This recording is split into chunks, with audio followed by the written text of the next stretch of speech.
deep into shadows, uncovering the light. Guess with solid minds, no tales of the strange. In Sasquatch Secrets, they'll begin to rearrange.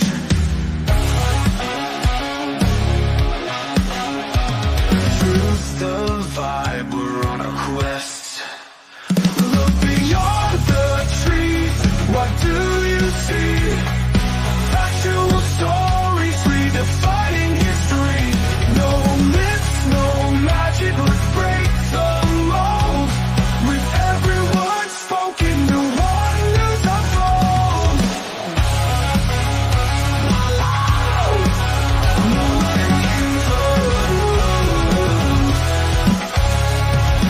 Footprints in the snow, not just a myth. Data and research was sift through the pit.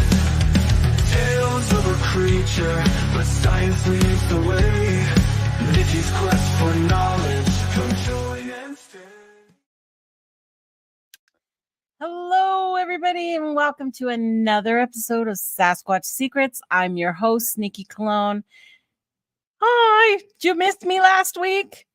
No, nobody missed me. I was too dang tired to have a show. I'm sorry, guys. As a lot of you know, I went back to work, and I am not used to that. I have been a spoiled little girl, let me tell you. But we're getting there, and I'll start getting more used to the hours. And now that, training is kind of completed and I've been released, they released me. So now I'm just doing the job, and feels good to be doing something again so important, and it's nice to do that. But I do have a couple of guests in the back, so let's bring them on. Through the wastelands, through the highways, and on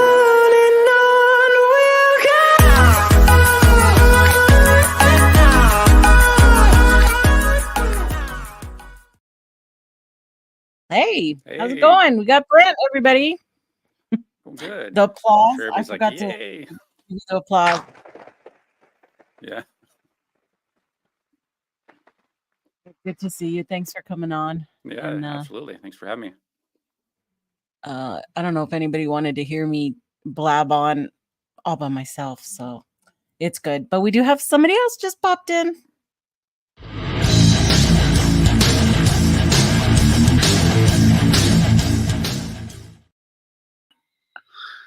Mr. Squatch Talk. Hello. Hi, Pat. How are you? Hey, what's up? Cool. What's up? All right, so I'm dating Brent tonight. Hey, Brent. I'm gonna debate Hey, you. man, what's up? All right. Let's Sounds like fun. debate. That's not a real light. I'll- That's not a real light behind you. Let's debate it. Yeah. Is it or isn't it? So That's the it is question. open discussion. Anybody wants to join in, give me a holla, and I'll send you the link, and you can Shakala. come join the discussion. Ooh, I almost hit that wrong button there for a second. That Yeah, was we're almost just- a really fun show. I cannot win today. So let's see. I don't have slides for y'all tonight. StreamYard is acting funny and not allowing slides to upload. And I could do it a different way, but I took a break. But hey, I'm here. Brent can turn his mic up a tick. Just take Turn it your up. mic up, Brent, or do you Do a want me to little do it? check. side? Do a little check. 1, 2, 1, 2. Mic check. Hello. It's because he was sitting lowrider style away from Got his my mic. gangsta lean. Yep. So good to see everybody. Look at wow, we've got Jen and Henry and Charlotte J and Grasshopper, Batmom. Woof, everybody's here. Everybody, Pine Island. Hey Jeff. Good to see you. Pat, you might want to be part of the debate. Let's see who else we've got. Oh, Mrs. Trackway's there. Where's Mr. Trackway? I don't see him yet. You better tell him to hurry. I see you, Gary. I see you. If I missed you, I love you guys. Jay's in there too, Mr. Chocolate Shake King. is in the house for yeah. sure. Gangsta tree octopus style. Hell Jen yeah. says. Yeah. That's how we roll. So before we get started on our topic for the night, I do have a little bit of logistics to talk to you all about. I have decided that I am going to be getting rid of my 2 upper level memberships. Okay. And I know I've got like 10 people in those upper level memberships, but it's not fair to you that you're paying for content that I'm not creating, because I have not been able to do that content for you, extra videos and stuff like that I promised you. So I'm going to be eliminating the 2 top ones. And when I do that, it's going to knock you out of the system and you're going to be given a refund for the rest of the month. Okay. Now, if you want to rejoin to the lower level, 99¢, that one's going to remain. That way I don't knock myself out of the whole, it's a whole mess. Okay. So I need to keep that 1.99 one open. It's the lowest I can go. So if you want to rejoin, you're welcome to do so. You do not have to rejoin. Please don't feel like obligated to do that. Okay. It's just I can't go on. I can't take your money. I can't take your money, folks. So that's going to be happening, and I have to, says it's weird to delete those things. I have to actually put it in writing to them, and then they can take it. It's a weird thing with the money stuff. So that is going to be happening, though. Probably tomorrow I'll see about doing all of that. And but I do appreciate all of you for contributing to my channel, and it has kept me going for sure. So with that being said, let's move right along to debating Bigfoot. So I was just telling Brent that all of this came about because it's election time, and we are just a couple of days away from the big election day. So I thought, well, debating Bigfoot. Let's have a Bigfoot debate. Look. Not just that, but talk about all these things that we do debate about, because it's a lot and it's the same stuff that we cover on different shows. But for example, I came up with 7, okay, off the top of my head, that were the most important ones that we talk about all the time. Existence and evidence. Does Bigfoot exist? Is it a myth? This is a very valid one because remember, we're in the Bigfoot community. We're pretty small. We're all here because we kind of believe in Bigfoot, okay? But the majority of the population out there, they still think we're kind of loony, that how can you believe in this stuff? The P&G film was all a hoax. The guy came out and said he was in the suit. They believe that wholeheartedly. We are the minority part in this. So that is a big debate in itself. Can it exist? Is it a myth? You have the scientific versus the anecdotal evidence, which has also been a huge thing that we like to talk about, and a lot of different shows do talk about that. What are they? When we talk about, are they ancient humans? Are they wood apes? What are they? That's another one. Are they intelligent?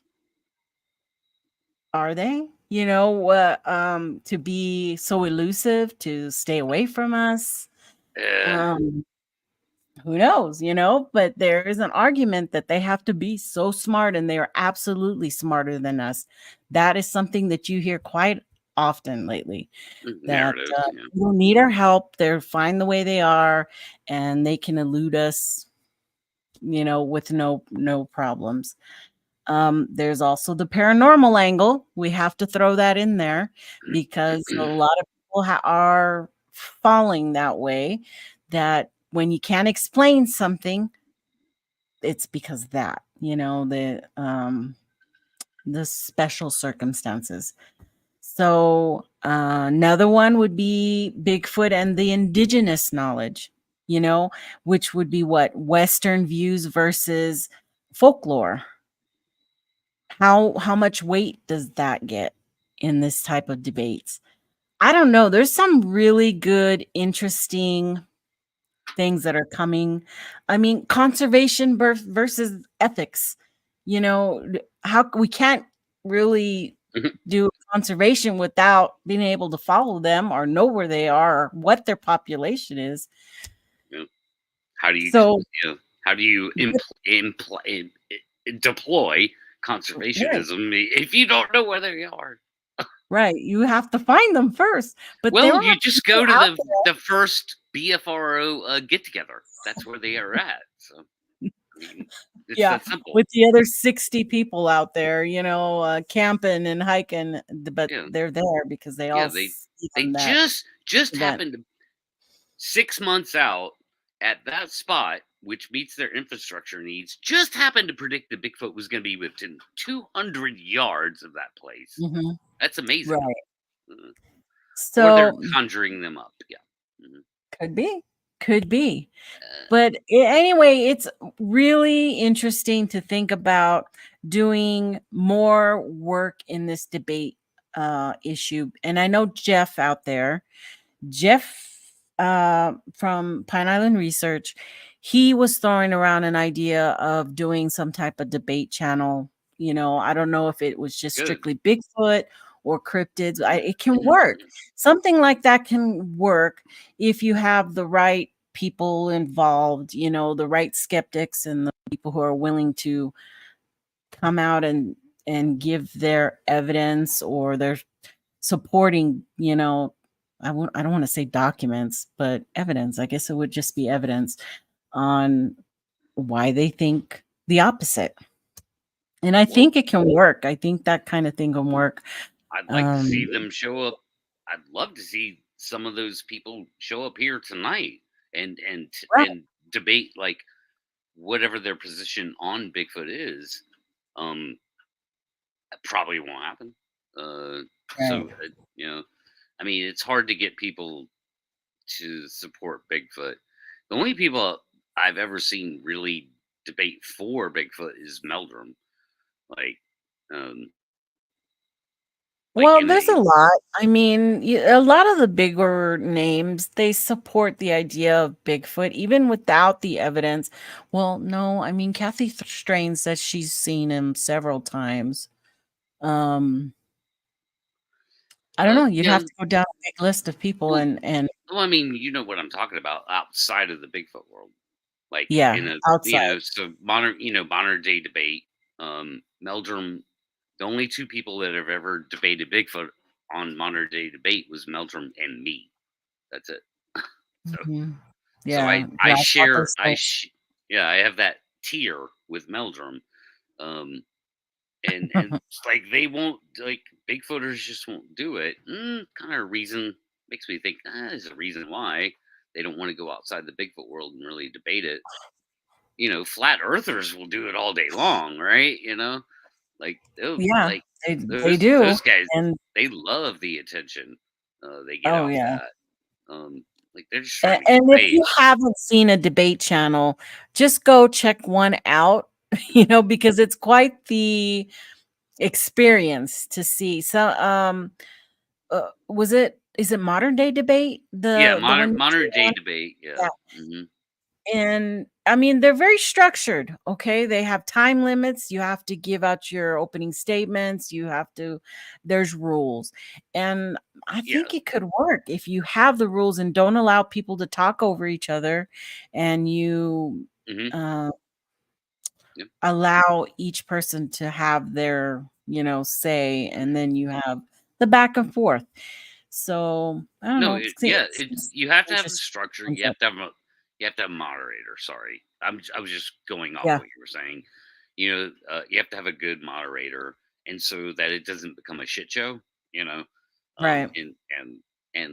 talking back and forth, talking back and forth. Um, and so a good moderator. Yeah, it's easy to do. I just don't see Bigfooters really showing up for that. Like, again, the proof's in the pudding. I even reached out to James at one point. I gave him Barackman's email. I gave him other people's emails, and like he could never really pull that trigger with them to get them on modern day debate, because I really wanted to see that. I wanted to see somebody other than Meldrum up against, like what kind of ended up being not the right Mhm. people, you know, to And properly this debate is it. Yeah. one of the main points, is that for a lot of people, it's a hobby, it's the weekend stuff, and people take it too personal. When they are attacked, they feel attacked, they feel like they're being picked on, because people don't know how to debate. Actually, you make it about the concept, whatever you're talking about. It's never about the person. The minute you change and you make your argument about the person, you know, Ad um, hominem. Yeah. Mhm. it you You're you lose losing. the battle Yeah. automatically. Yeah. They don't think so, because they think they're smart by picking on the person, you know, but it doesn't work that way. And I, I I don't, know so that's the only part I don't know would work, is people are really quick to, it. what do you know? You live in your mom's basement type of It's stuff, yeah. I mean, well, it depends on who's on the other side of that. I can absorb ad hominem attacks all day long, because all I'm going to do is come with facts and reality and truths and things that we do understand, and fight the narrative that way. It's easy. It's actually low hanging fruit. Um, like, I'm not the smartest guy in the room. I never have been. But the Bigfoot thing's kind of easy. It's definitely a people thing, and whatever this Bigfoot phenomena is, I'm not sure. I still don't know. I've been investigating this shit for 10 years, you know. But um, I I think Nikki, you touched on the personal thing, which is the most important part, because when people become personally attached to a cherished belief, now you're dealing with religion. Now you're dealing with, cultish kind of things and religious beliefs. Um, and that's what the Bigfoot cherished belief has become, unfortunately. Uh, Mhm. it has nothing to do with the search of an undiscovered primate. It's based, because so much of it's anecdote based. It's become this belief system, and I mean, what Leon was talking about that, 5 years ago. I don't think I truly understood it then. I do now. Um, but I mean, Yeah. here we are, right, kind of right back where we started. Like, oh yeah, Leon was right.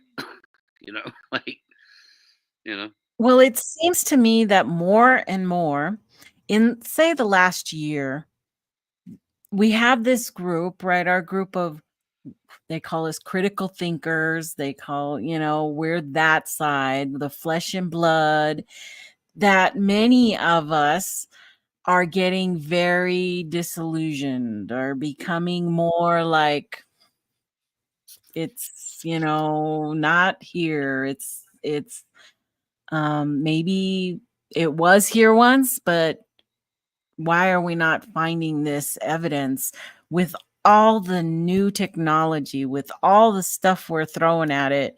And we don't have anything as good as the PNG. And let's even put the Freeman footage in there. Whether either one of those are real or not real, those are still the two that are held up to everything, right? And we don't have yeah. anything like that. And if we do, they're not sharing it. If there is some, How convenient. people are Yeah. keeping it close to the chest, because they don't want to get the criticism, which comes from us, from me, from whoever, because there's pretty high standards for me, for other people, I'm nobody, but if you listen to me, I'll tell you what I think. And that's all it's about. But some people don't like that. They don't like that at all.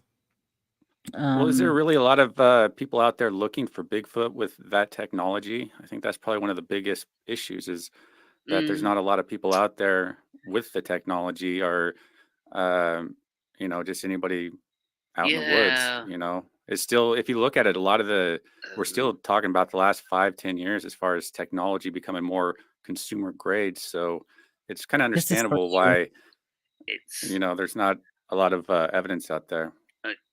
so I'll Answer this question, Brent. This one's straight for you. no, yeah. I mean, Is it possible people aren't going in the right spots to actually capture one? I go all over the North Cascades and, in Washington, in the Cascade range. So I have a good diversity of where I go. So, and I'm not coming up with a lot of evidence, much of anything really. And I'm out there more than most. And it's just, I think if they're out there, they are incredibly rare. I don't think that they're in any way the numbers that they, people suspect that they are. Like I say, I keep comparing them to the Wolverine as far as, what the numbers potentially are. We're talking about, 20, 30 maybe in this whole state of Washington. And makes you wonder what that number is going to be in the next, 10, 20 years even. Yeah. Will probably start declining because you're going to have a population decline to the point they go to extinct if they haven't already. Should. Yeah, 30 is not many for that area, actually. So, like, all that kind of ties into the thing, which is like, do you believe the narrative, or do we want to have a serious discussion about what an undiscovered primate, upright walking, the most amazing biological discovery in human history, would actually look like? And it never ever looks like, hey, we had our Bigfoot get together and we heard wood knocks. It never looks like that. It can't. It absolutely can't. It can't be that Right. easy. And so if it was that easy, if the narrative is true, then the technology absolutely exists to like get all kinds of evidence. Tons. If they're in the numbers, tons of if they're in those evidence. numbers, I mean, if we go with the narrative, what do you think? It's like what, 20,000, 30,000 in the lower 48s alone? I mean, I heard people throwing out numbers like that, and Well, it's like, if Belgium- they're in that numbers, I could see, technology catching up with them, sooner than I'm gonna later. cut you but- off right here just for a sec.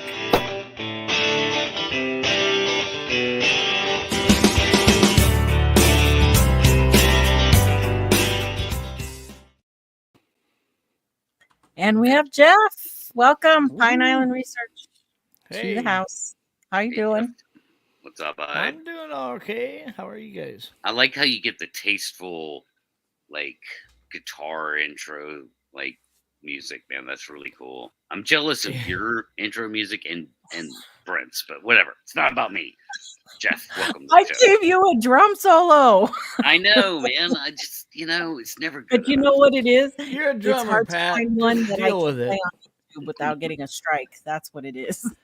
I know that, Nikki. Yeah. I do not want Nikki to get strikes. So, Thank you.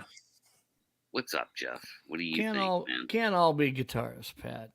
Come on. Well, it's so tasteful.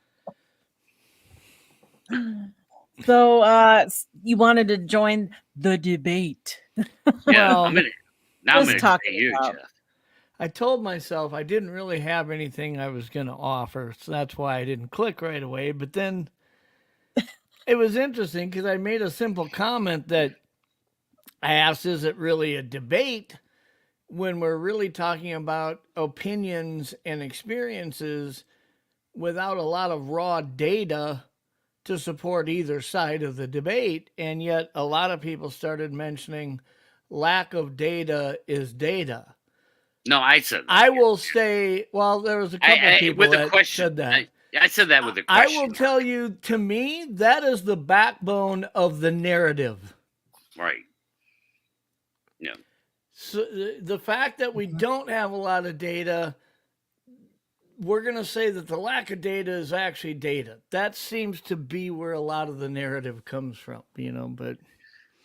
Yeah. I did put a question mark at that. I said, isn't lack of data actually data? Question mark. Because to some degree it is. I mean, like for instance, the research that I'm working on, if I get through 8,000 samples and don't have a match for something that's not charted yet, you could say, well, what does that prove? It's showing that it's less likely. Less likely. But yeah, which this that's is the not trying. Comment right here. I'm sorry, Pat. No. This data, though. That is data, though. It shows how smart they are. How do you know how smart they are? How do you know that? You can't know that. What if they're dumber than doornails? But because their instincts, they'd be a known animal. Is instincts the same as intelligence? I have no problem with assuming high intelligence, and even say a Christopher Noel theory of almost like an autistic type of intelligence, because it's the only thing that explains. Like in reality, it's really the only thing that explains. Like, well, why haven't we gotten these things? Why don't we know about them? They would almost have to be. It falls into that category of they would have to be elusive and rare and intelligent. So I have no problem assuming intelligence. It feels like if I'm not much of a chess player at all, but if I sat down with an expert who lives and breathes playing chess. Well, I play chess. And I went and I made a move. He's going to look at what I do and he's going to think, either you're stupid as all get out, or you're brilliant and you're trying to set a trap. You know what I mean? It's like at first you're not really sure how to perceive this. And I feel like for 70 years, that's how we've been looking at this. Since Patterson-Gimlin, it's like everybody says, well, they're so smart. That's why they evade this and that. I can tell you what, the best of the best at being elusive can't be elusive 100% of the time when you talk about how many human beings are in these areas we're purporting them to be and the numbers we claim of them that there are. Yeah, that narrative does not work to say 100% of the time they'll succeed in not getting to where we have another Patterson-Gimlin type film again. It just doesn't. Yeah. It doesn't work to come to that conclusion. No, you're right. It doesn't match reality, and that's the biggest problem with all the Bigfoot narrative is most match reality. It doesn't actually match our understanding. So what are you saying? You're pretty much saying that they have to be magical beings that can vanish in and out of thin air, right? But we all know that there's plenty of people that are like, oh damn, they're undiscovered primates, but you're basically following the narrative of they can vanish in and out of thin air because it's the only thing that explains this. It seems like something has to give. Like the narrative is false, or they're magical beings, or it feels like the only way that the narrative works. Or they're not there. I started this whole research deal thinking there's no way that there is a supernatural aspect to this. We have to start at the flesh and blood standpoint. But I would tell you that the lack of flesh and blood data that exists actually supports the more likelihood that there is some supernatural aspect to this. If you're saying that the narrative is real, because there would have to be a supernatural aspect in order for the narrative to be real. Yeah, let's just for them to be in all those geographical locations as much as they are reported to be in those numbers amongst that many humans, and we don't have another PG film, there would have to be a supernatural aspect to that. Yeah. So, I mean, let's just call it the Central Park effect. You know, for Bigfoot to actually, for a legitimate Bigfoot sighting to happen in Central Park, they would have to be magical beings. There's virtually zero chance that they're an undiscovered upright walking primate that we understand that's part of our hominin tree and all that stuff. Zero chance. They would actually have to be magical beings to show up in Central Park for people to go, oh, I saw a fucking Bigfoot in Central Park, which, by the way, there's a dozen claims of that. But so it's the same thing. It applies to all like other similar type of areas, like Florida, you know, Long Island, the UK, all that shit. LBL. So, you know, so then you could tear down the narrative and say, no, it's just the narrative. The narrative's wrong. People are fooling themselves. They're lying. And so that explains all the Bigfoot activity in all these areas where we know they can't be. So when I'm looking at Ninja's comment of we are the outsiders in our concrete jungles trying to capture an intelligence in the element of the forest, to me the lack of data makes sense. Explain to me another animal, and I don't care if it's not in great numbers. Any vertebrate mammal, whether it's mountain lions, whether it's something fairly rare, that we don't know inside and out about, that we don't have captured on cameras and video footage over and over and over. I don't care how elusive it is. Intelligent, unintelligent.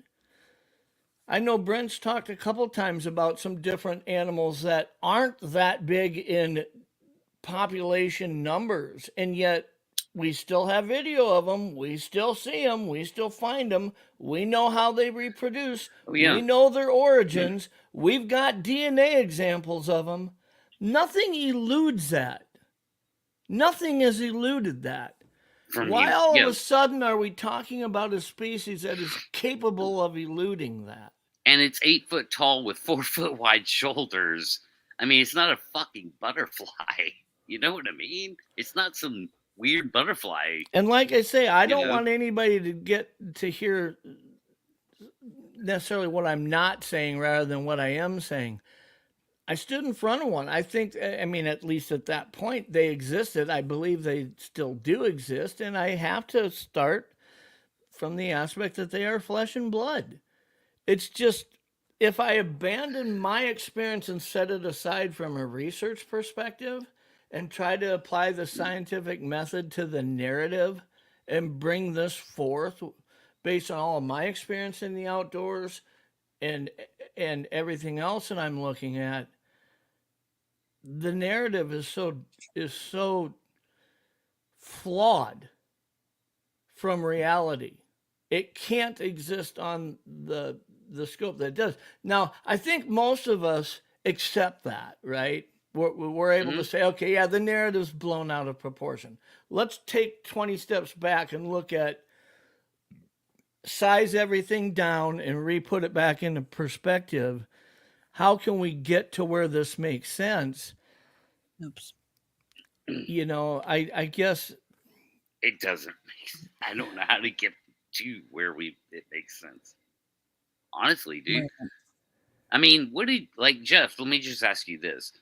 Did you see anything, do you recall anything out of your experience that was like unusual? Like, I guess I'm asking this.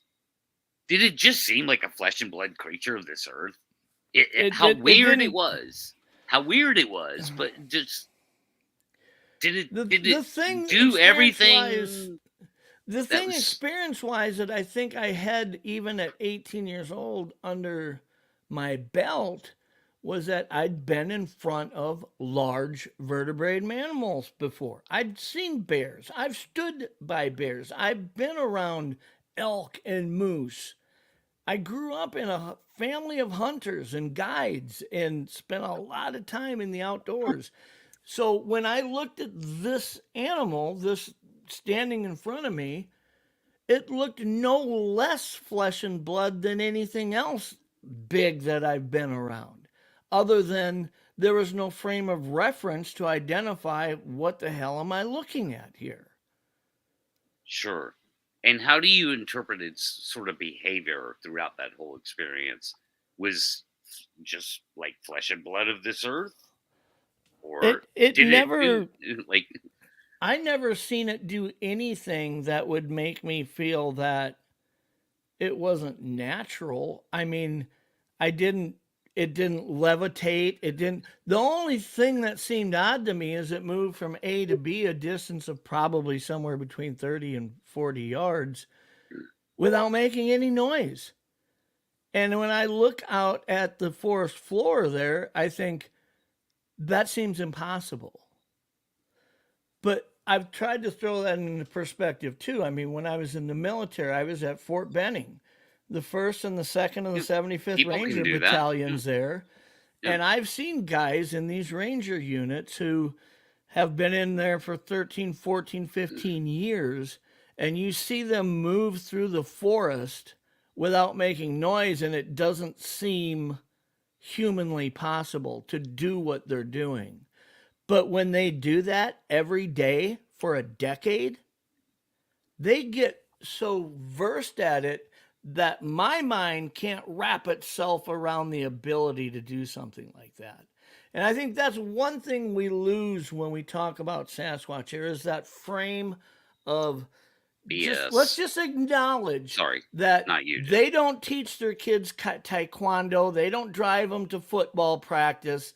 They do nothing all day besides pass down the ability to be elusive. That's all they do. Every day, day after day, no breaks from it. And if you were to learn how to work in a clan structure or a 5, 6, 7 individuals being elusive together, the way they communicate, the way they signal, the way they move, the roles they play, maybe that's something that we can't wrap our heads around because we don't do that every day nonstop for decades. We just can't grasp how good you could get at something. You know what I mean? Yeah. Again, back to the autistic kind of thing, Is it so far-fetched to think that we keep saying, or a lot of individuals say, that there's probably one Bigfoot for every 100 bear? What if that is not the case? What if it's a very different number? Like how different? Like, are you going 10, up or down? Maybe there's 5,000 left in the whole U.S. And if people are seeing them, they're seeing the same one that may be traveling, going the distances that we think. Okay, so one for every 100 black bear would be 6,000 in North America. Meldrum's actually cut that in half. He thinks there's only 3,000. So the more you cut that number down, I was surprised because I asked him, like, are you still stuck on the 6,000? He says, no, it's 3,000, I think. And the more you cut that number down, man, the more you make it more difficult for a viable breeding population. But the more you cut it down, Florida and New York and Washington, those things could never populate with each other. They can't. The more you cut it down, the more possible it is that it could be there. It erodes the narrative badly. But it's not a viable population. Is the problem.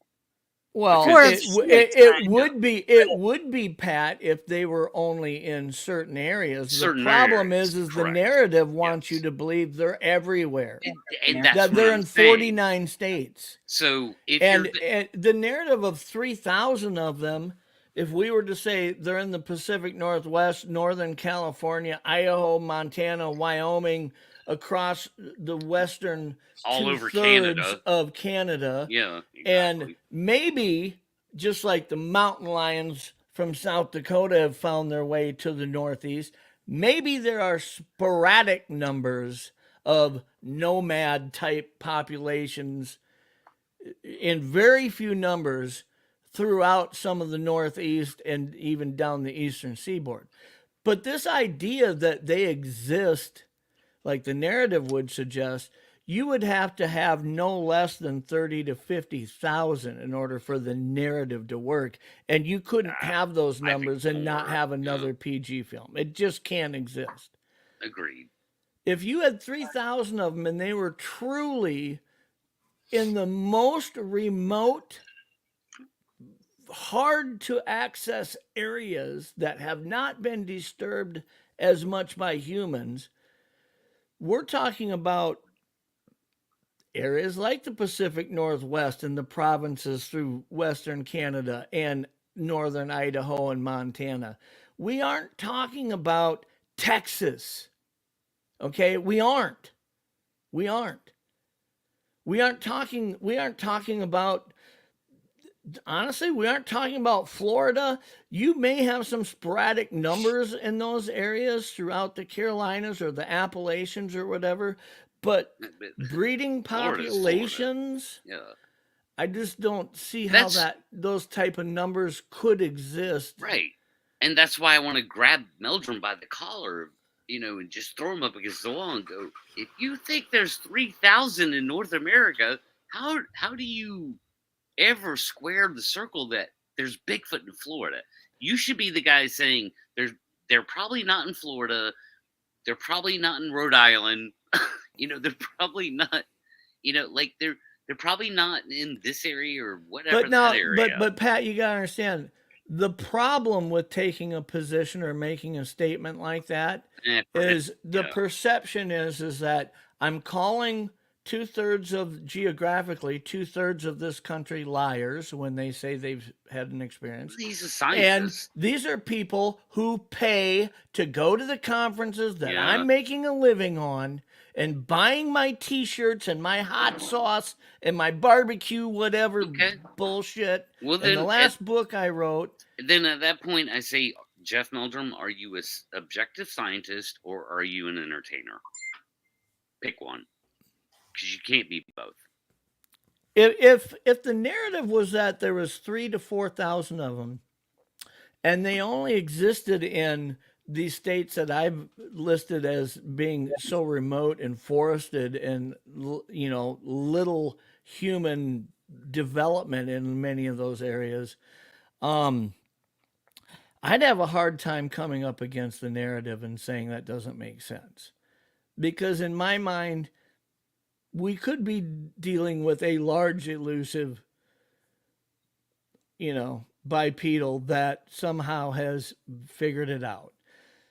When we add in 49 states and the population of humans and development there are around these areas that the narrative is supporting, and we factor in all the technology that exists now that wasn't there during Patterson-Gimlin, and we're saying we can't get that type of evidence, makes no sense. It absolutely collapses at that point. There's way more people looking to get video of Bigfoot legitimately, like trying to get video of Bigfoot, than fucking in 1967. Like, as obsessed as Roger was, and he really was, on top of. And Thomas is absolutely right on. That's why the research that I'm working with right now, this is exactly how I brought it to these people outside of our community, these professionals that deal with DNA and collection. They aren't here, kind of thing. When I talk to them and say, look, I don't have an agenda. We aren't out to prove they exist. We're out to apply the data wherever it's applicable. And if that works to support that they don't exist, so be it. I'm not writing you a check based on one or the other, okay? I'm saying let's work at this, and if it turns out that we can prove that it's less likely that they exist, even though that causes some battle with him because I have to deal with what I experienced. I'm fine if that's where that data leads us, because we have to follow the data. Well, Jeff, you're just gonna have to admit you're lying. Okay, you're just gonna have to admit it. Sorry.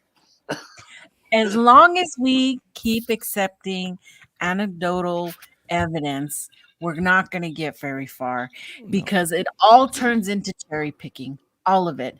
It's not evidence. Happen. It just can't.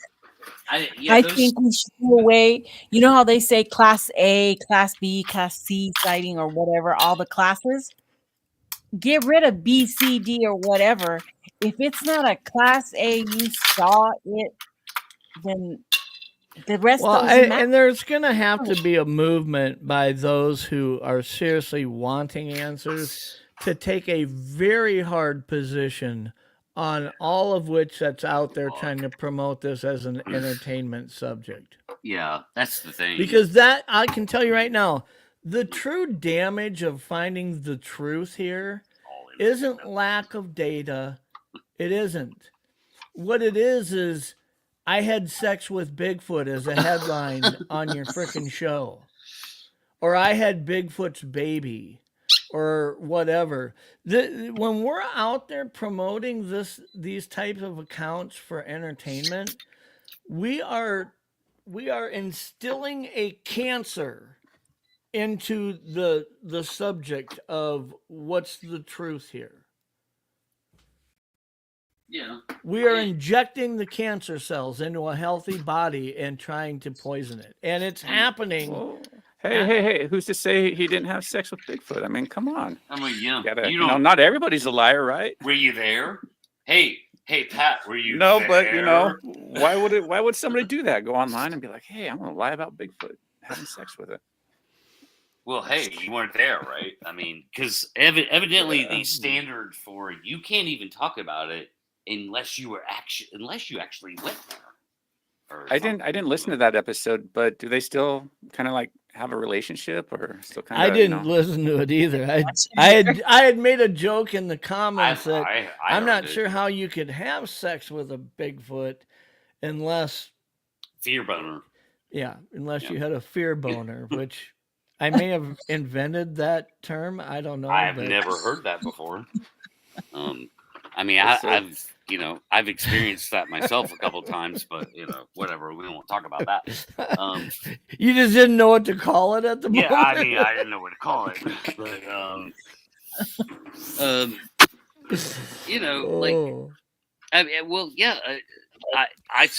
I heard that episode.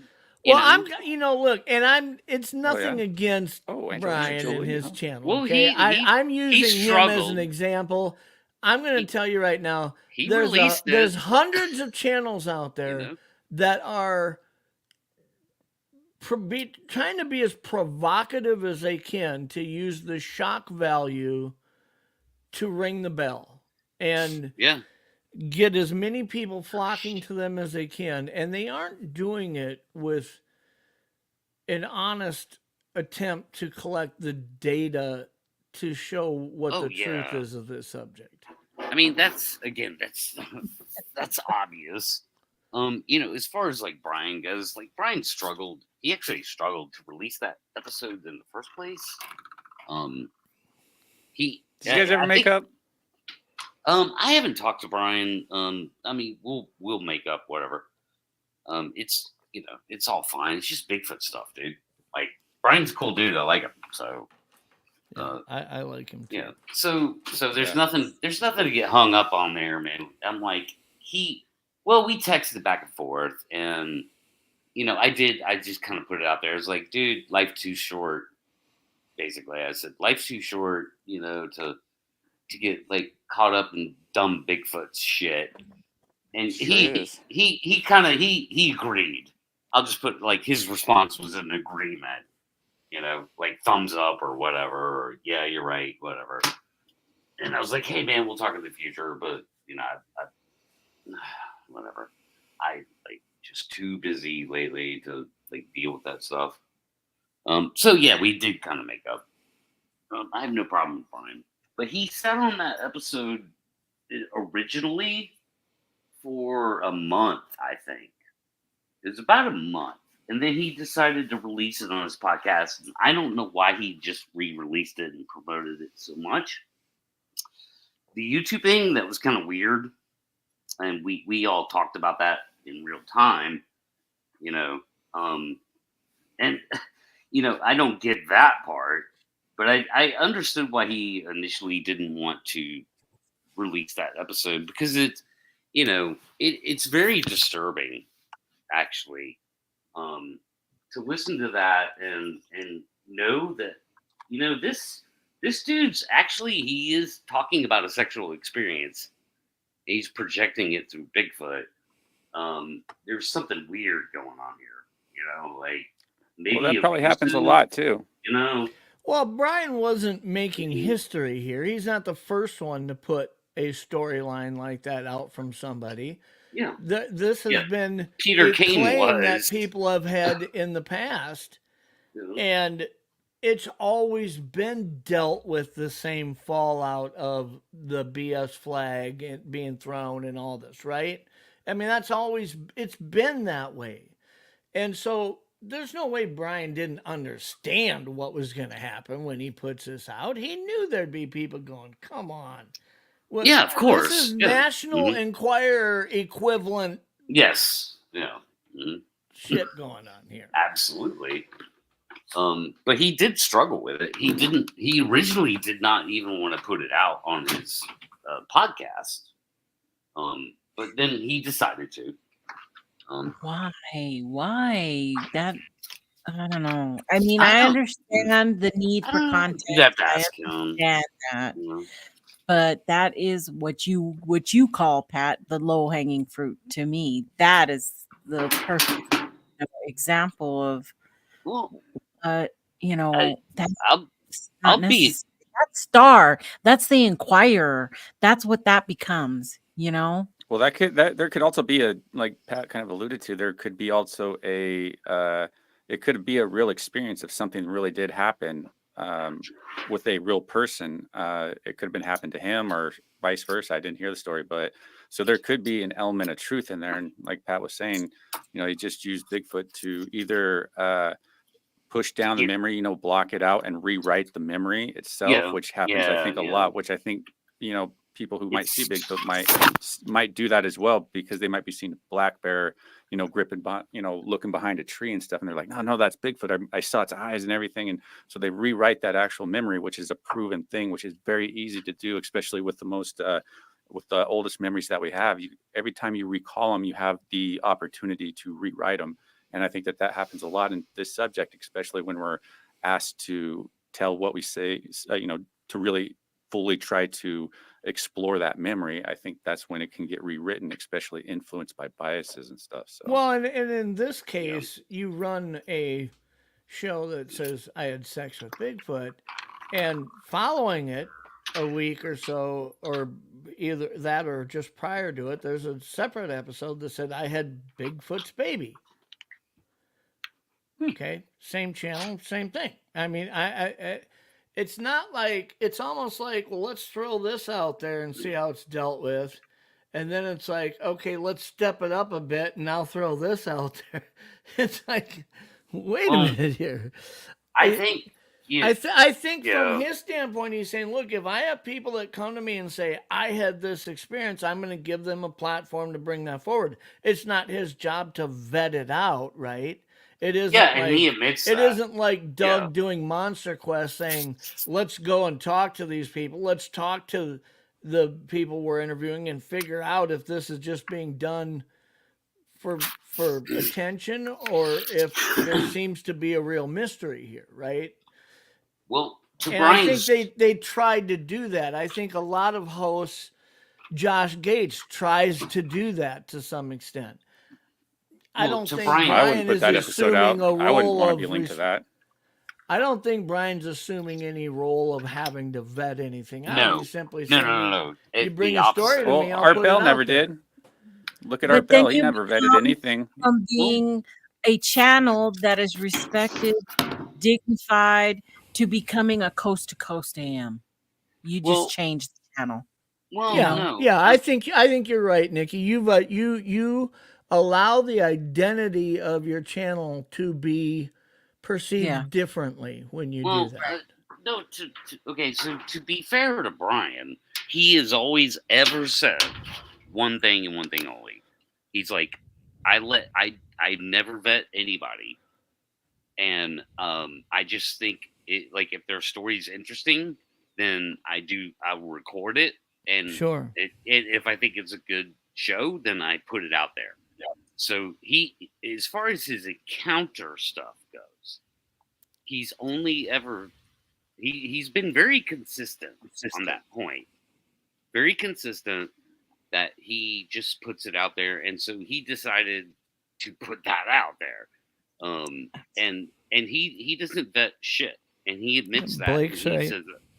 says it publicly. And but then again, you are Art Bell.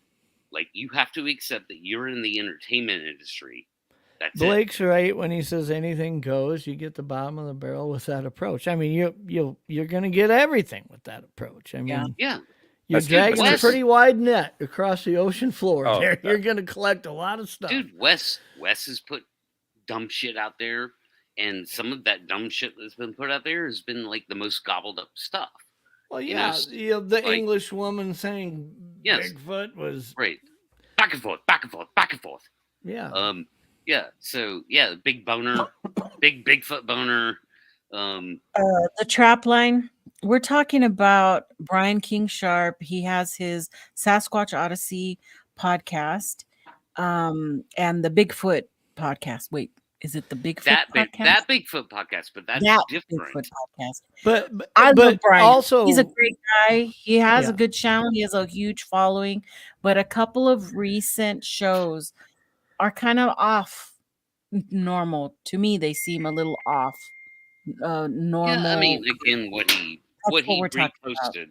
He and reposted this isn't about targeting Brian's channel. I No. mean, this No, is no. I was We all simply love using his channel as an example of what hundreds of channels are doing out there. Literally, Right. They really aren't pursuing or assuming the Yeah, Troy. Brian is a good dude. the role of trying to pursue what the truthful answer would be to this mystery.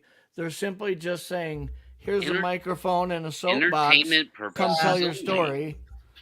Right, which is why, so I'll come to Brian's defense to say he's only ever said he records good material. He doesn't vet it. He's not trying to be the in-between guy. Is this true or not? He's like, this is gold. It's great. I throw it out there. You're an entertainer. You're throwing spooky stories out into the world for people to gobble up. You're in the entertainment industry. You're not in the knowledge industry. You're not in the scientific world. You're just entertaining people. That's all you're doing. That's it. Yeah. It's different. And It is, and he has a career. it's He made a different. career out of it, and he does it well. So Right. congratulations.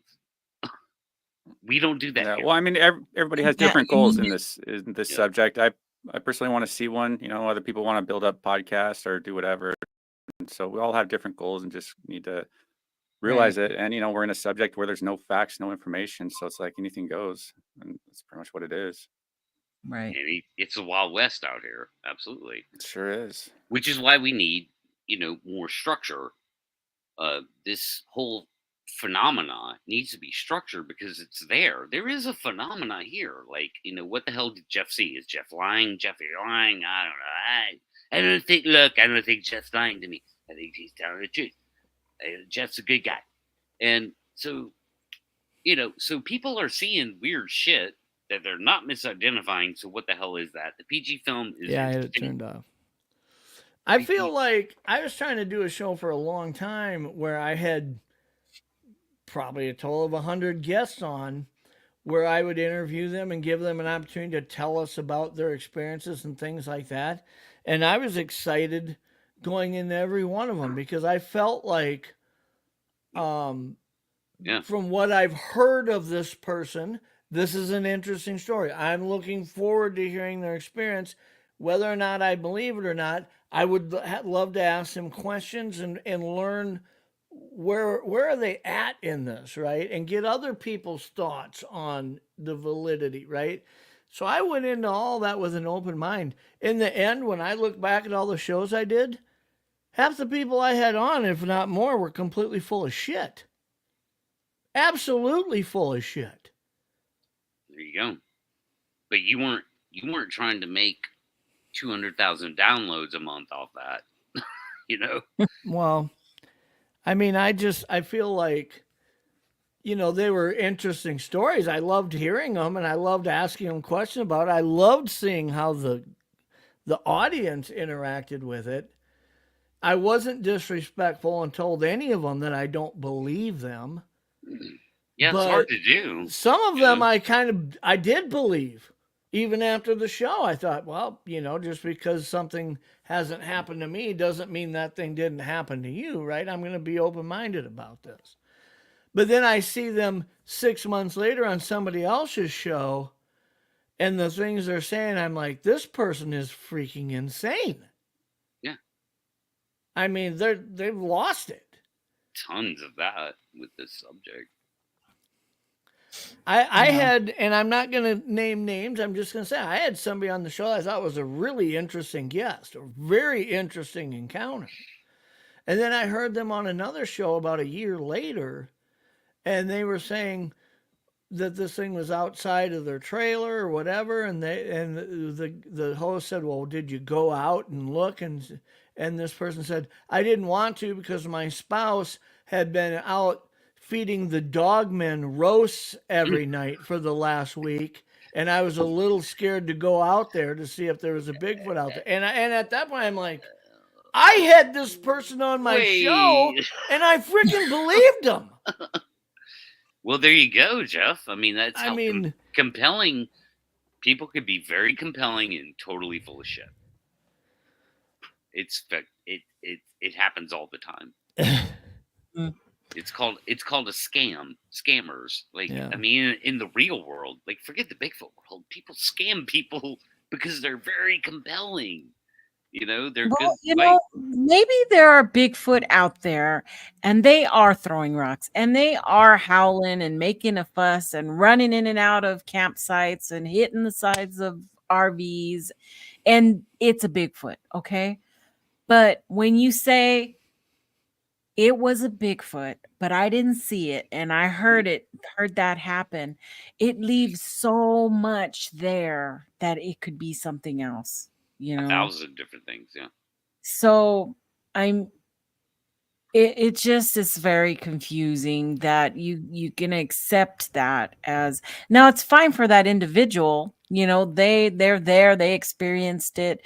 We aren't, we're on the outside, and that's where I have the hard time of, you know, okay, so, you believe that is a Bigfoot because you don't believe it could be anything else.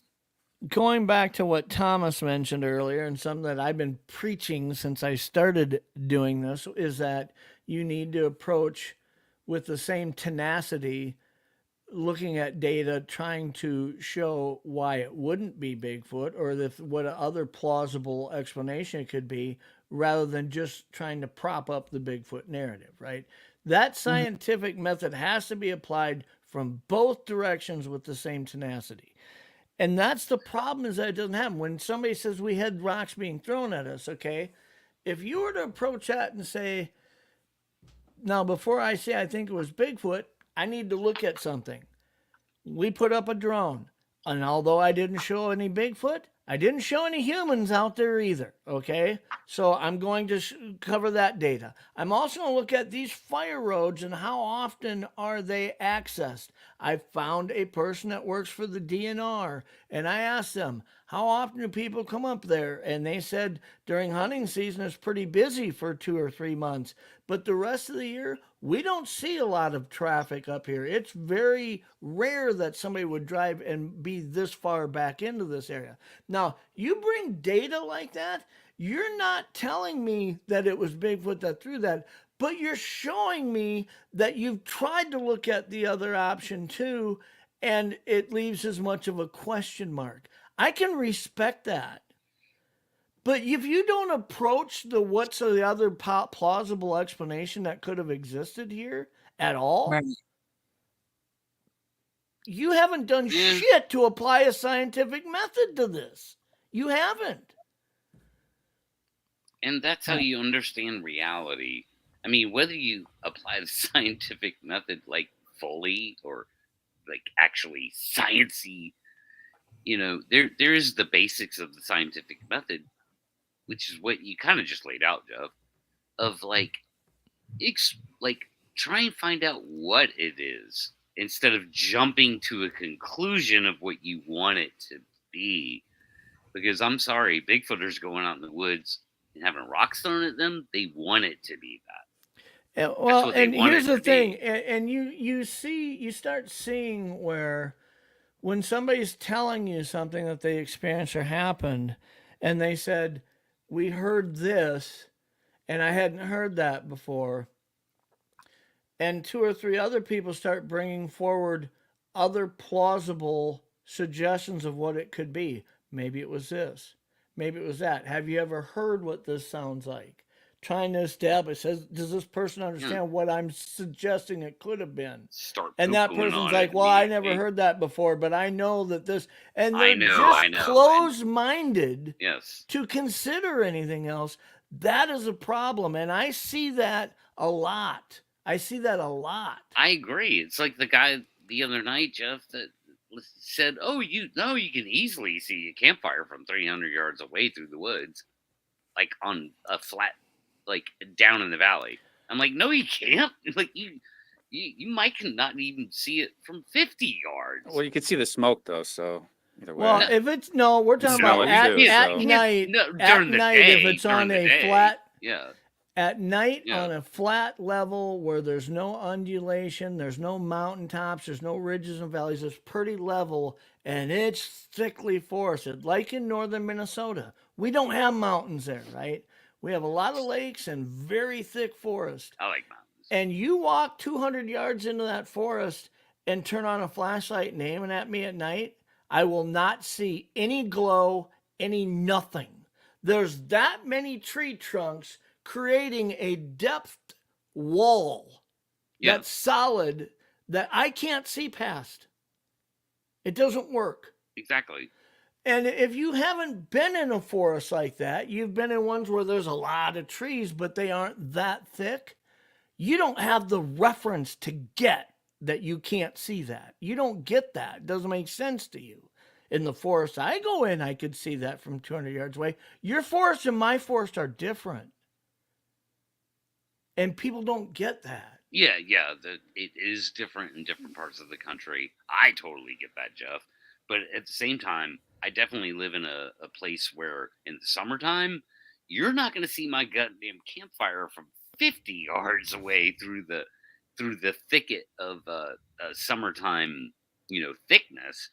It's not even a tree thing. It's just brush and, fucking spider webs, copperhead. To answer with this question here, it's, I mean, who's to say it's Bigfoot related? I mean, structures and nest. My thing is, if Bigfoot's out there and elusive, wants to be elusive, consciously being elusive, has to be at this point, why would they leave stuff for us to find? Why would they leave markers? Why would they leave structures, especially structures that have where we are, that has a strategic vulnerability of an animal that can easily sneak up on them and stuff. So I never been a big fan on the structures that usually get posted. Usually, like people like Colorado Bigfoot and others have sensationalized it, but there's no evidence to show. And if the plausible explanation, just doesn't seem like it's something Brent, that it would do. The plausible explanation would be that we're talking about one individual leaving something, and it had to vacate that area very quickly under duress, and didn't have time to do that. Okay, that would be a plausible explanation. When you have a series of nests like they found up there, like Corson and those guys found up there, at that point you start saying, well, how are we plausibly explaining what it is here? And I'm not saying that it wasn't, but I can tell you this: if I found 6 nests, the amount of hair and DNA and everything else that's in them, we wouldn't be having this conversation of is it possible that they exist or not. We wouldn't. Well, This well, would with be DNA, done. yeah, with DNA, it seems like Area X, the NOAC group, they should have this Bigfoot thing solved, right? Because Bigfoot's been in that area for 20 years. So, they should give a sample to Haskell Hart, which it seems like they haven't openly given, according to Kathy Strain's comment, that they haven't, Area X or the NOAC haven't given Haskell Hart DNA. He was able to collect his own DNA that showed that there was no from the creek, that there's no cucumber Bigfoot in Area X and stuff. Yeah. But Right. here's the problem I have with that. When they start talking about eDNA and collecting water from a river and things like that, I'm going to tell you, if you remember the episode that I had with Darby Orcutt on, a year and a half ago, and at that point we were talking about what eDNA was capable of. If you're going to collect a water sample and say there's no Bigfoot DNA in it, that means you have identified every present DNA structure that's in that water. And we're talking about probably 20 to 30 some vertebrate mammals, let alone aquatic species. Are you telling me that you see the DNA register of beavers, muskrats, ducks, geese, fish? Have you identified all that? I heard no mention of any animal. Just that there's no Bigfoot. The only way you'd know if there wasn't a Bigfoot is if you identified 37 other mammals whose DNA is in that sample. Bacteria, algae. Exactly. So, I just don't buy that was ever done correctly at that level, because the only way you can say that something doesn't exist is to be aware of everything that does exist. And I don't think they were. Yeah. And I don't understand Haskell's logic there, because I'll be honest, dude, I don't understand what Haskell was even saying. Like, it sounded to me like he was trying to say that, like, there's Bigfoot in 49 out of 50 states, and somehow that's been proven. And I'm like, what? Huh? No, he responded back to me. He said that's just what people are saying and stuff. It's like, oh well, why are you repeating something that you can't even really verify to be true? But the thing is that I wanted to point out is, okay, so if eDNAs come, we have a structure in place for us to go send Bigfoot DNA and whatever and stuff. So why hasn't groups like NOAC proven Bigfoot? And with it being on their property, that's like a big thing right there. And there's nothing there. There's nothing there. No evidence coming out that there's anything there is what I'm trying to say. And that's a pretty big thing right there. I asked them that question for 20 years. Exactly. And I asked them that question years ago. I said, I was like, basically implied, you're either really incompetent or you have a bunch of data you should be releasing as to, like, why, right? Why we no get, and I got in trouble for that. Like, Matt Pruitt dissolved our friendship. And I love Matt. He's a cool guy. He's a musician. Like, we fucking all kinds of musical connections together. And he took such offense to that, dude. Like, again, it's a people thing. That's why I always come back to it's a people thing. Because Matt went out there. Went out there. He hung out with those dudes. He had a camaraderie with them. He got to wear the vest. He got to sling his fucking AR over his shoulder and feel like, he was like, lady, where did he say that? Where did Haskell Hart say that? I have not heard that. Haskell Hart said that there at Cucumber Creek, which is downstream from Area X, that there was no useful DNA on several samples that he collected. He just, like, look, again, the Haskell Hart thing, I don't quite understand.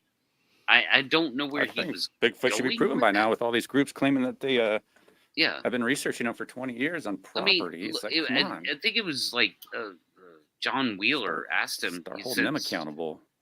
John Wheeler asked him. He said, "Summarize it in the coalition thing."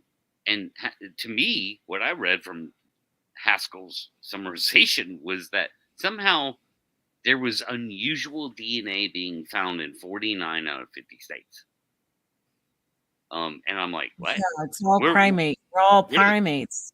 Where the fuck did this come from? Without a type specimen, how are they comparing it? Well, it could If still we be have unusual. 1% Yeah, DNA, well, okay, but chimpanzee, what you just asked, Nikki, is different are we? exactly this is where this comes up. Without a tied specimen, okay, let's listen to this.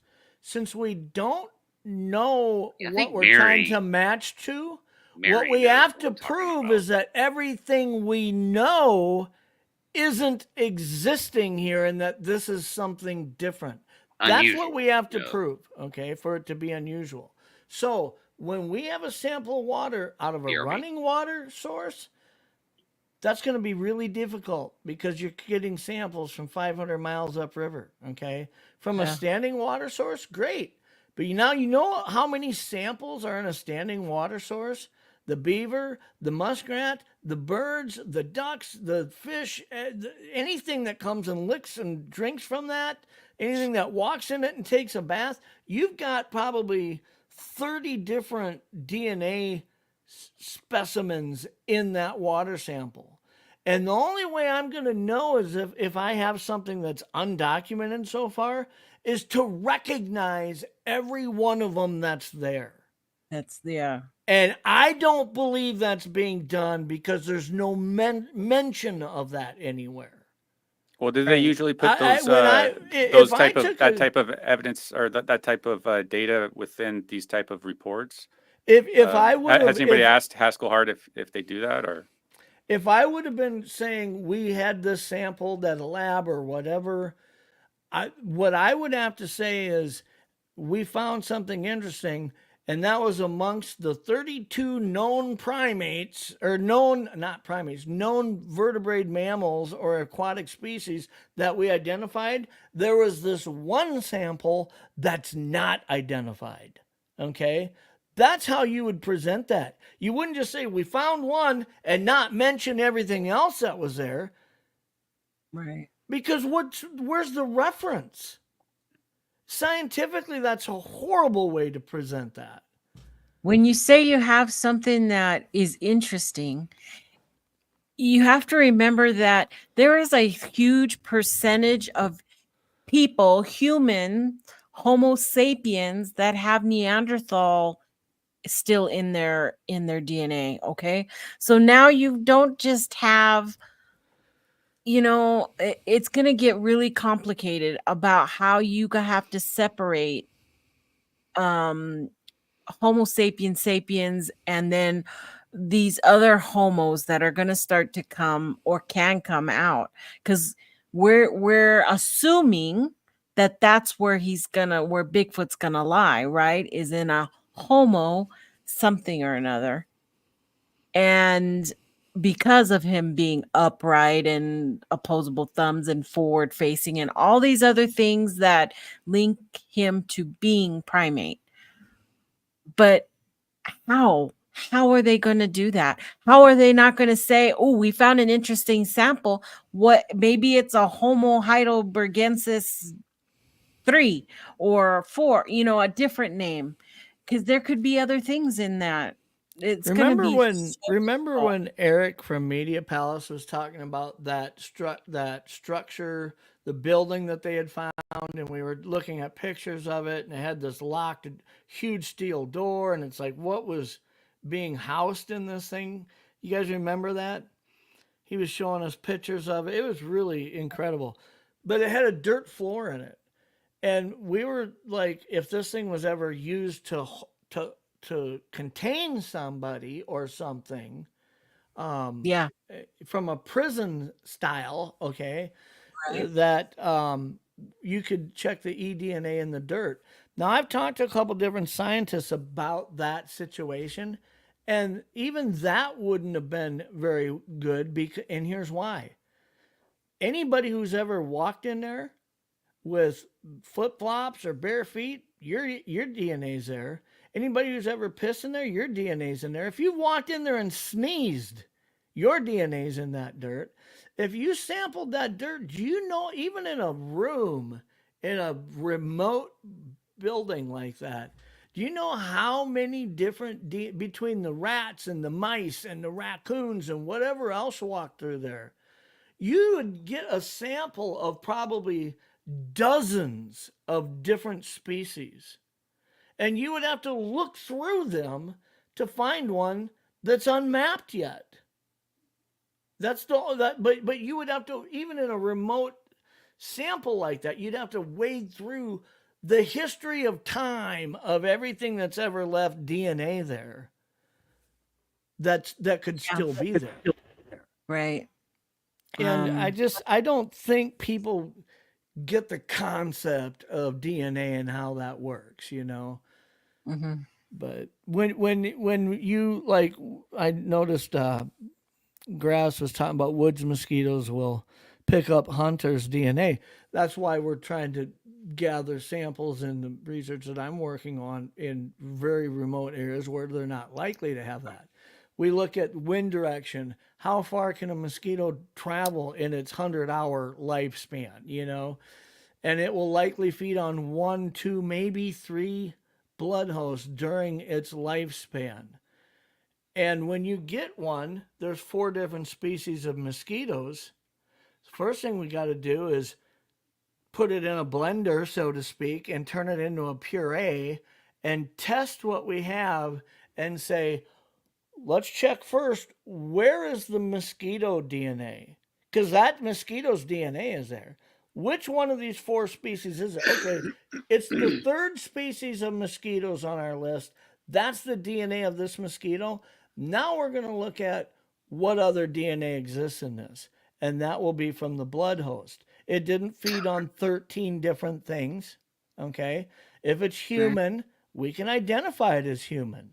If it's a beaver, we can identify that it was a beaver. A black bear, we know that. We look for something that isn't mapped yet.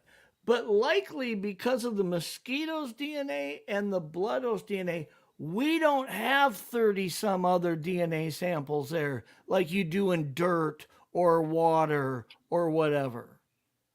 That's why this was a more pure science of trying to find something that's not recognized, because it isn't convoluted by all the things it could be, right? You don't wrestle with that. Right.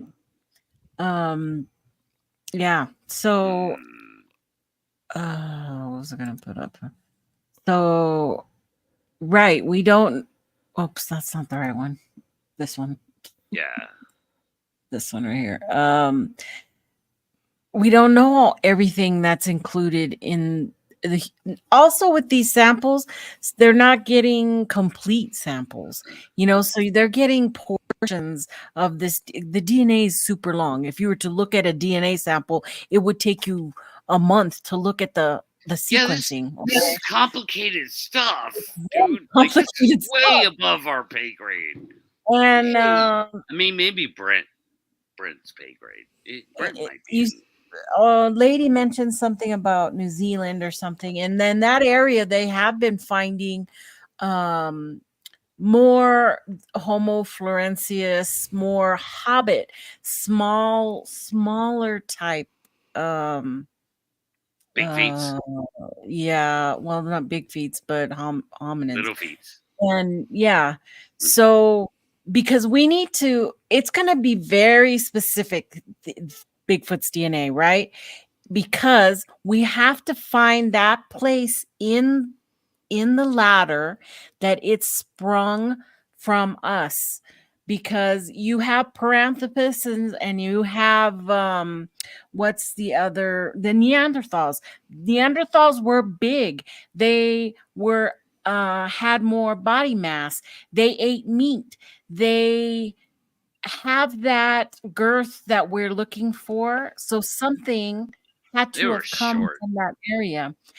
All these other earlier hominids were small. They were not above 5 feet. They were 4 and 5 feet maybe. And we need something that is much larger, something that grew and went in the other direction, not the, hobbits. Yeah, but, in a big way. We need something else, something that sprung from the big boys out there. Right, And, Gigantopithecus, blah blah blah, right? That's where all that comes and in. that I don't think I don't think it's so. that I mean, way. Gigantopithecus was a knuckle dragging, I mean, to some bamboo eating fucking thing, To some extent, the slots that things fit in can be a little convoluted, and I just say that looking at humans, we can find geographical areas of this world where a tribe of humans, nobody's over 5'2". And then we look at Shaquille O'Neal and some of these other humans and say, they can't be the same animal. Well, sure they are. So, yeah, I mean, but for us to say, well, why are they special 8 foot way. here? Why are they 8 foot here, but we're only seeing them 4.5 foot here? Can't be the same thing. I'm not going to say that it could be the same thing, but we are seeing examples in humans where there is that type of difference. Same with other species of animals. We've talked about that several times. We're talking about such a small little percent is different to make a Bigfoot from us, to make a Bigfoot from a gorilla, to make a Bigfoot from a chimpanzee. It is something very small we're looking for. But that's what makes the difference. And why the fuck are we looking for anything small when these things are 8 foot tall with 4 foot wide shoulders? Is beyond me. It's like the obvious place to look is the undiscovered primate that's marching around on 2 fucking feet in North America that's that big. Like, we say primate because, number one, it is a hair covered bipedal walking thing, okay? And it is not aquatic. It's not a lizard man, okay? We've identified that it's a mammal. So if we start that it's a mammal, it's definitely a primate on flesh and blood of this earth. It has features of human eyes, nose, mouth, ear, arms, 5 fingers, opposable thumbs, the feet, something about how the feet are. That is all primate. And the other thing we have to be recognizing is that something might prerequisite that if it's here, it means that it's here, but it doesn't work the other way around. So, meaning, are all primates bipedal? Maybe they aren't. Maybe we could find examples where they aren't. However, are all bipedals primates? You see what I mean? Working it one way doesn't necessarily work the other way. You're not always going to have the same thing. Yeah, most primates throughout history have not been bipedal. Yeah. It's a special group. Yeah. It's a very special But yet group. all bipedals, would they be explained as their origins coming from primate? I don't know, as opposed to what, like octopus, or I'm just saying. I can go to the zoo and see a gorilla and a chimpanzee. That it doesn't work that way because we've identified it. It's a known animal. I mean, that's oversimplistic. Right. Now, for a time, I mean, it did take a long time to find the gorillas. When was that? It was in the 40s. But we 30s? lived in this time. We're alive now. We're alive in 2024, right? Like, we don't have to worry about 1890, right? Like, we're alive now. And so it's 2024. We do have the fucking technology. I don't care what anybody says. We do have the technology either way. And so, like, if there's this undiscovered upright walking primate in North America, again, let me remind you what that would mean. The most amazing biological discovery in human history. Like, our entire history, bigger than the dinosaurs, discovering that dinosaurs existed. This is huge. But they come stomping through camp. Like, you see how, like ass backwards and like off tilted that is. Like the most amazing biological discovery ever is just something that you and your Bigfoot group decided 6 months ago you're going to go camping in this spot and you got activity. None of that adds up. That does not match reality. So forget DNA, forget drones. Like we have to deal with the narrative and the idea of, you know, what the hell did Jeff see? I don't know. But we also have to be recognizing where things were on a timeline and what were we as humans capable of and what are we capable of now. I mean, when we go back to Jane Goodall and the first studies into these gorillas and stuff, look at that time, what kind of access humans had to those types of areas to get back into those areas versus now.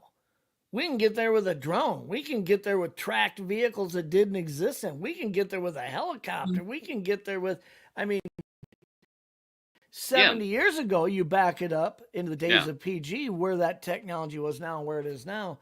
We have to look at that with everything. 75 years ago, how many people climbed Mount Everest? How many have now? Right? Yeah, Brent. Brent still up there. Brent did one time. Yeah. He almost fell in. Brent almost fell in. Hell no. It's way too high for me. Yeah. Brent doesn't like heights. So, I mean, I only bring that up because when somebody makes a comment like, you know, well, geez, we didn't even know anything about gorillas X amount of years ago. Well, you look at our ability to access those areas now compared to what it was then. We've evolved. It's still like a massive hike to get in. It's still a massive hike to get in to see the gorillas. Or it's like a 7-day hike just to get to their location because of how inaccessible it is. Those mountain gorillas are very isolated, and they found man. There's that one guy. There's that one guy on Facebook, man. Who's like, it almost seems like he's got those things habituated to him.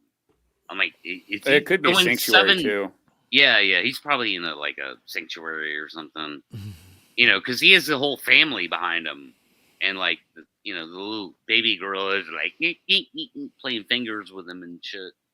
You know. Yeah. Well, when and if a Sasquatch ever comes to science, it would absolutely start from the beginning. It would absolutely start from the beginning. But well, you'll have all the mitochondrial with a DNA flesh and you blood need. perspective. Yeah. I mean, once you have a type specimen, you have all the mitochondrial DNA you could ever ask for, right?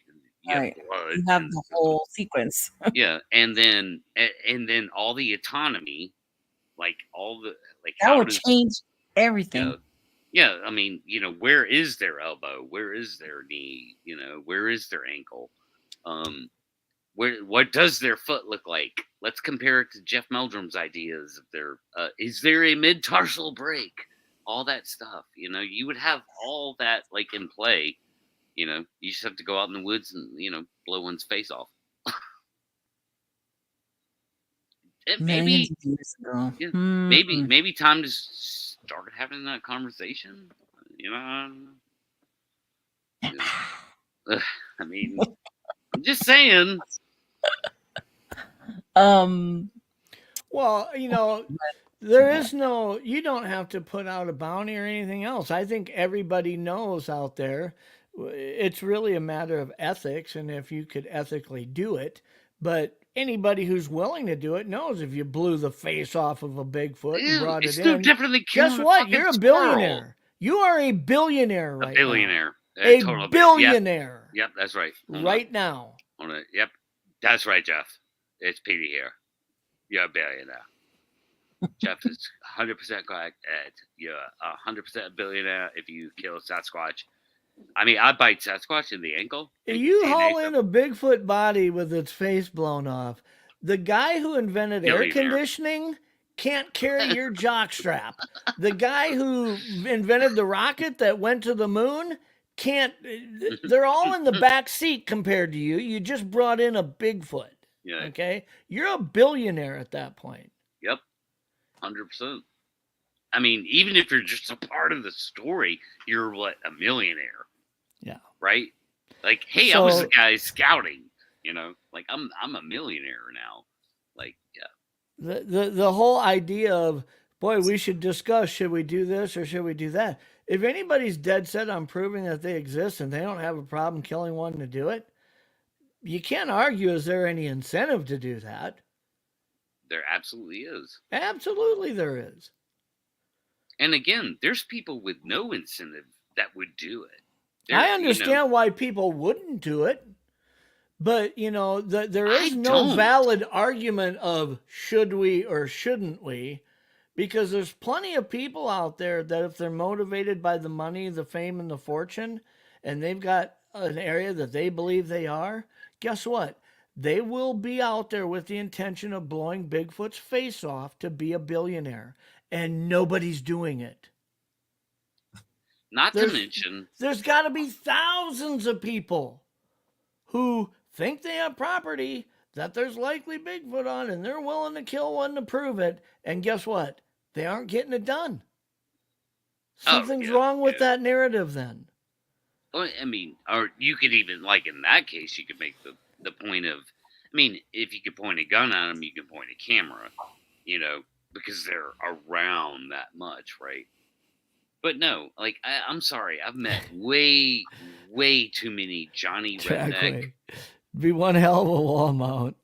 I've met way too many Johnny Redneck dudes that would, and I'm sincere when I say this, these people would have zero problem pumping a 12 gauge into a Bigfoot if it was behind their barn messing with their chickens and they just happened upon it. And even if they had that moment of what the hell is this, the next thing is boom, you're dead. Like they would drop it. Well, I mean, so really the only ethical issue is that it's too, quote, human-like to do it, right?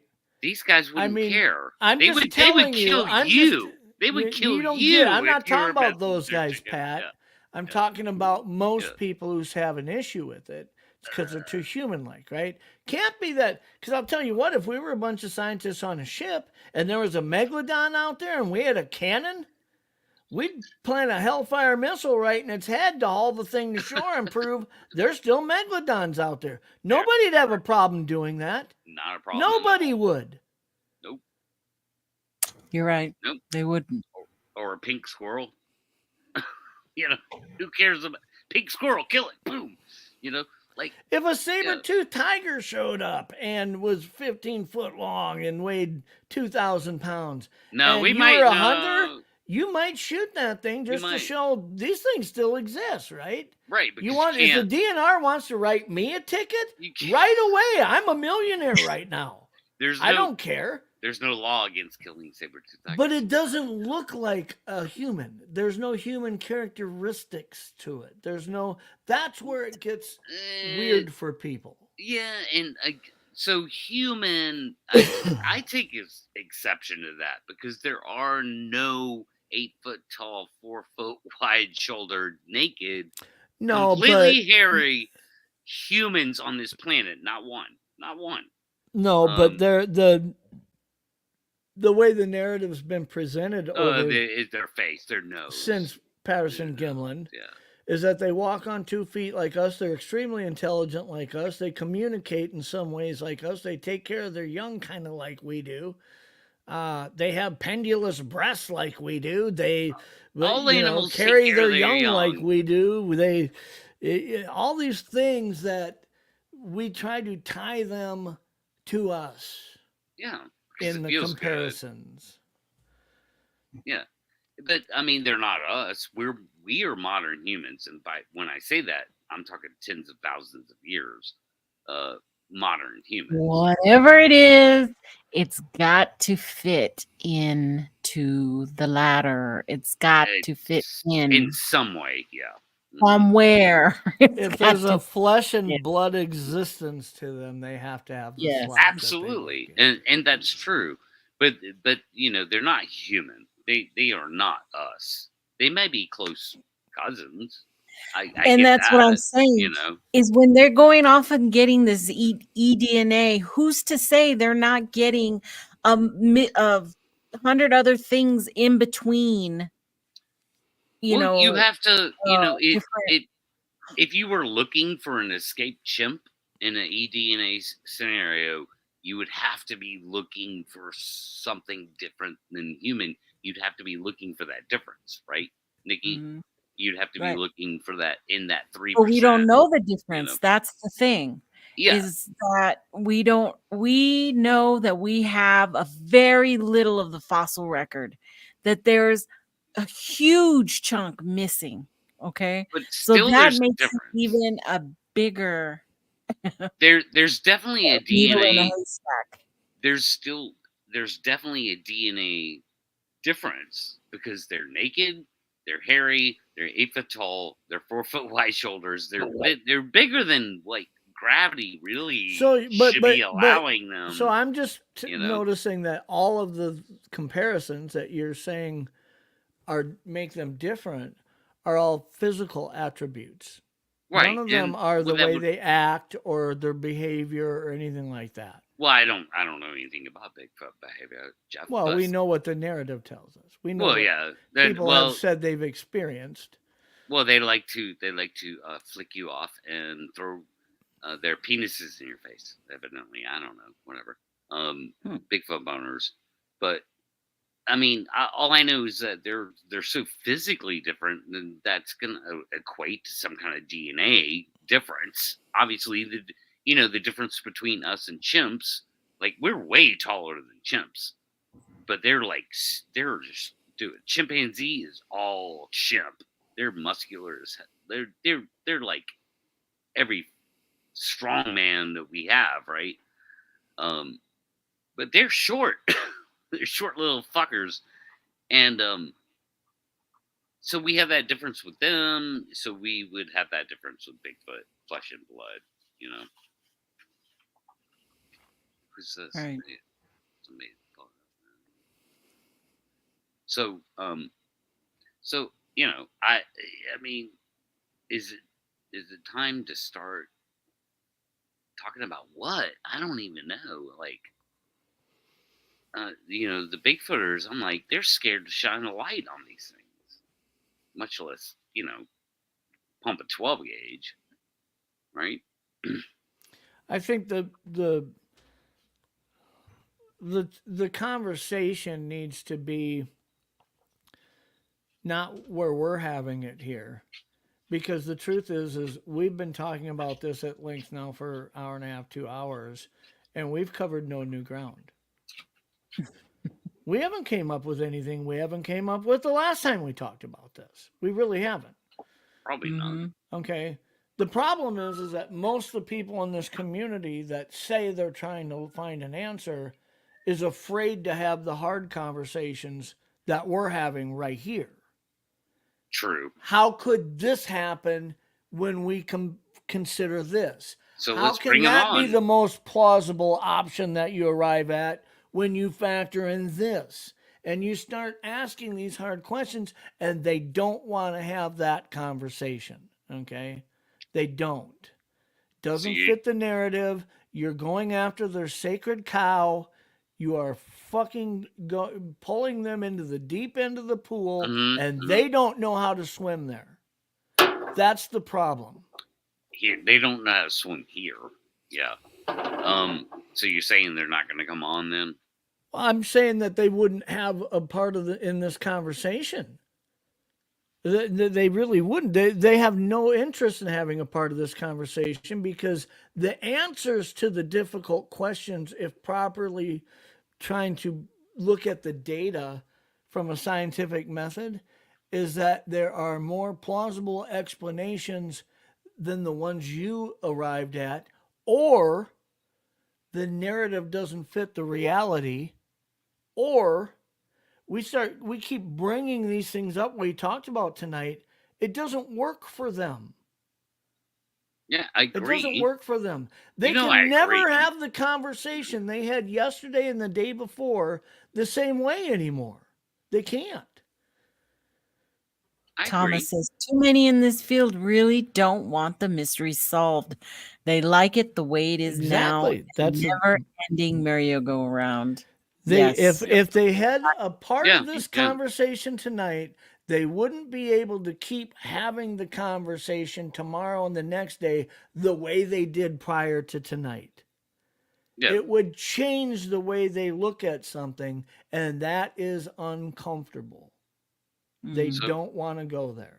Are you saying that Cliff Brockman will never show up here? I'm saying we don't need to convince the scientists of anything. The data would do that when we have the data. Yeah. Yes, who we need to convince is the rest of this community to have the hard conversation and not be afraid to abandon the narrative. Let's look at the reality of this. Well, I would love that. Let's apply the scientific method and let's have real conversations about the most plausible explanations to what we're experiencing and looking at, and abandon the narrative. I agree. Have the real conversation. Yes. But will they show up? I mean, no, they won't. That's my point. Well, then that's if they did, they can't go on anymore the way they have been. Then that's no fun. All the professionals won't show up to the table because they don't sell any more T-shirts and books and get to go speak at any more freaking conventions. Okay. Yeah, there's that aspect. And none of the TV shows are going to give you any airtime because it's not entertaining to be real about it. It's not entertaining. Oh, I don't know about that, dude. There was this thing called Beyond the Curve with the flat Earth thing that was pretty successful. Okay, so it's entertaining to a small wedge of the pie, but when you look at the 95% of the pie that won't tune in, that currently is tuning in to Moneymaker and Circus, they aren't coming. They aren't coming to the show. No, all I'm saying is that they aren't going to come watch you butcher their cow. They aren't going to do it. The vast majority of people in this world actually don't believe in Bigfoot. So that's your audience for the expose, the flat, but the Beyond the Curve expose kind of, this community is this nuts and we're exposing it for what it is. Yeah, I mean, that could get, 10 million views on Netflix or whatever, You're right, Patty. If you've seen it, you've seen it. You don't care. You know what you saw. Well, yeah. And again, that's so personal. It's personal. See, Kaiju says, that this doesn't move forward because the thinking doesn't move forward. He's right. If we forced everybody to this table to have this conversation, and you said you need to give me an honest account of what your opinion is when you consider all of the data here, not just your convoluted, poison,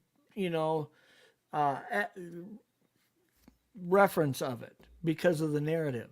Look at it all. Open your mind up. Look at the reality of it. Tell me what the most plausible explanation is. If you force people to do that, we could move this thing leaps and bounds forward. Now, it might not move the direction most people want it to, because in my mind, we're likely to come to a realization that we're looking at either a species that is now extinct or becoming extinct, declining, is in very serious downfall.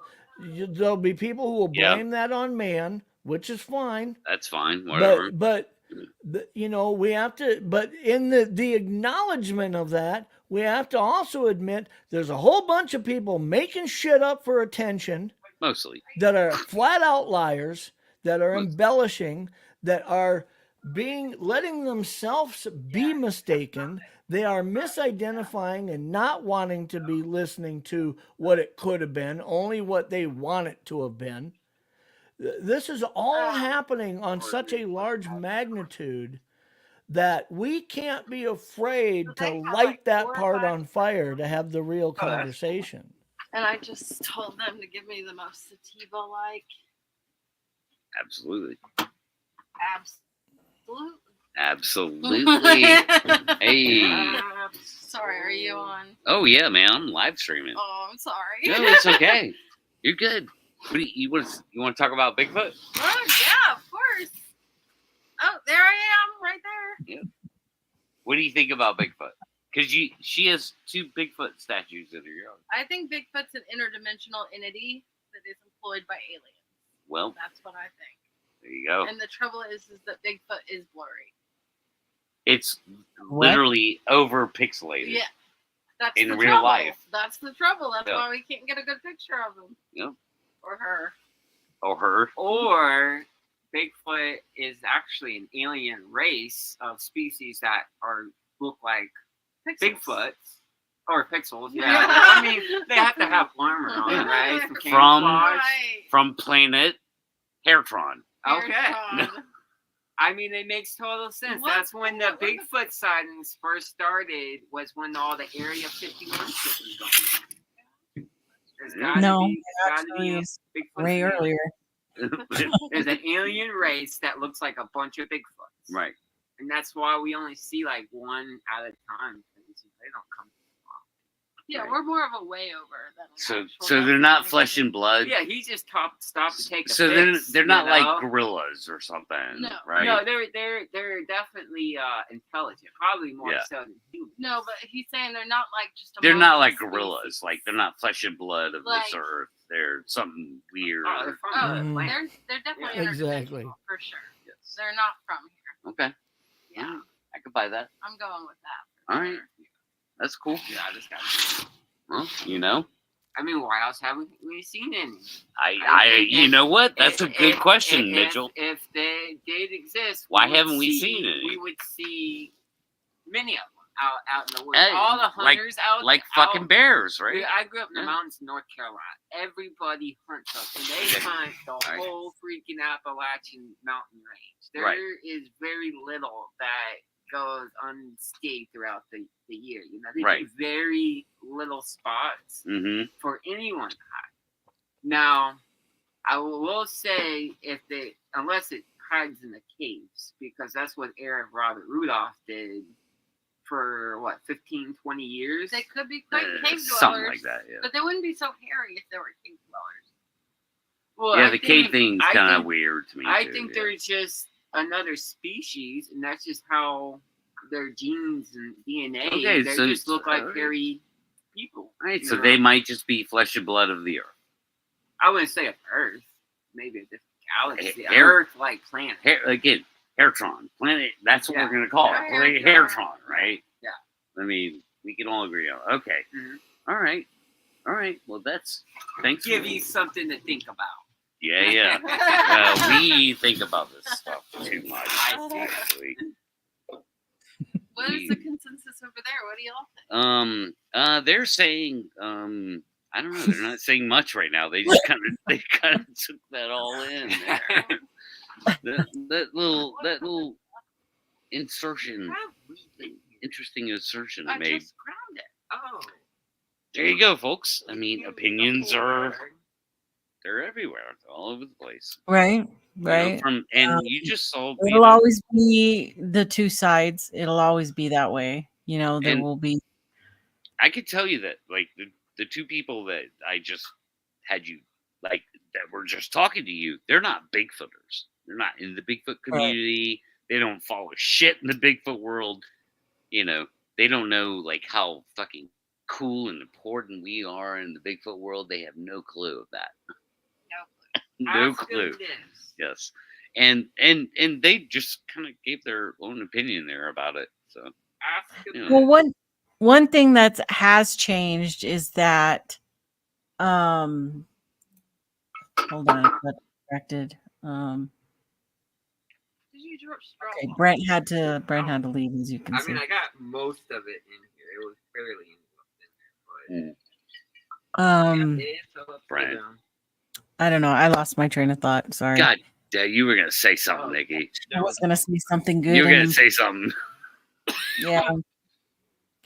It'll just always be this way. There will always be the two different sides, and like I had said way earlier in the show, is that we are a very small population, our community here, and the outside more is exposed to either it's complete nonsense or the whole thing about aliens coming out and the disclosure stuff has really changed perspective out there. So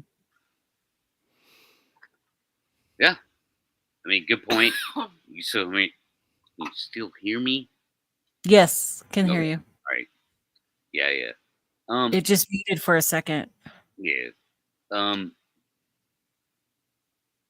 Okay, so what do we do with this? I mean, Jeff's seen one supposedly, and I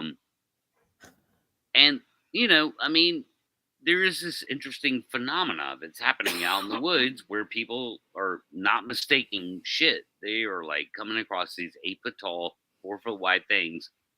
What do you actually do with that? Well, man, they eat a lot of deer, I guess, or something. How come we never see like mauled up deer carcasses from where they ate them? Well, some people claim they find boneyards, but that's just anecdote. Well, I found a boneyard one time, but it was from coyotes. Yeah. So. Well, thank you, gentlemen. Yeah, it's been. Oh, what did I just do? There we go. Yep. I think it was a good conversation. I mean, stuff that we always talk about, like you said, Jeff. We always roundabout to the same things, but it to me, it's still all valid, and I still love talking about it. And I think I'll always do that. We always have a little bit of different take about it. I think people enjoy it.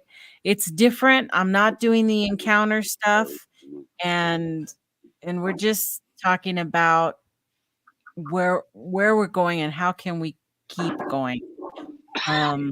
Drones. So how closely is the Bigfoot community tied in with the alien community? Not very. And there's a little bit of crossover.